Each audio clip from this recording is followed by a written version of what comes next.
Hello friends, ഇന്ന് എൻ്റെ ഉമ്മ ഉണ്ടാക്കിയത് ഒരു സ്വീറ്റ് ആയിട്ടുള്ള ഐറ്റമാണ് കേട്ടോ. മധുരത്തിൻ്റെ ഒരു അടയാണ്. അപ്പോൾ നമുക്ക് എങ്ങനെയാണ് ഉണ്ടാക്കാൻ നോക്കിയാലോ. അതിനായിട്ട് നമ്മൾ 3 കട്ട ശർക്കര കുറച്ച് വെള്ളത്തിൽ നന്നായിട്ട് ഉരുക്കിയെടുക്കുന്നുണ്ട് കേട്ടോ. അത് ഉരുക്കി വരുമ്പോഴത്തേക്കും നമ്മളിത് 2 കപ്പ് അരിപ്പൊടി എടുത്തിട്ടുണ്ട്. ആ അരിപ്പൊടിയിലേക്ക് കുറച്ച് വെള്ളം ആവശ്യത്തിന് ഉപ്പിട്ട് നന്നായിട്ട് കൈ വെച്ച് നന്നായിട്ട് കുഴച്ചെടുത്തിട്ടുണ്ട് കേട്ടോ. അങ്ങനെ ഇത് ശർക്കര ഉരുകി വരുമ്പോഴത്തേക്കും നമ്മൾ അതിലേക്ക് 2 കപ്പ് ചിരകിയ തേങ്ങ ഇട്ട് കൊടുത്തിട്ടുണ്ട് കേട്ടോ. തേങ്ങ ഇട്ടെടുത്തതിന് ശേഷം തേങ്ങ നന്നായിട്ട് അതിൽ ശർക്കരയിൽ നന്നായിട്ട് മിക്സ് ചെയ്തെടുക്കണം.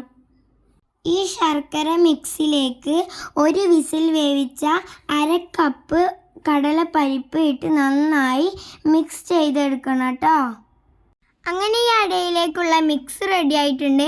ഇനി നമുക്ക് ഇഡ്ഡലി പാത്രം ഒന്ന് സ്റ്റീം ചെയ്യാൻ വേണ്ടി വെക്കുക. അങ്ങനെ ഇതൊരു വാഴയില എടുത്ത് അതിലേക്ക് കുറച്ച് എണ്ണ തൂവി കൊടുത്തതിന് ശേഷം അരിമാവ് ബോളായി എടുത്ത് അതിലേക്ക് നന്നായി പരത്തി കൊടുക്കുക. അങ്ങനെ ഇതാ മിക്സ് അതിൽ വെച്ച് ഫോൾഡ് ചെയ്ത് സ്റ്റീം ചെയ്ത് എടുക്കുക. അങ്ങനെ ഇത് നമ്മുടെ സ്വീറ്റ് ആയിട്ടുള്ള നമ്മുടെ ശർക്കര അട ഇവിടെ റെഡി ആയിരിക്കുകയാണ്. നല്ല സോഫ്റ്റ് ആയിട്ടുള്ള അടയാണ് കേട്ടോ.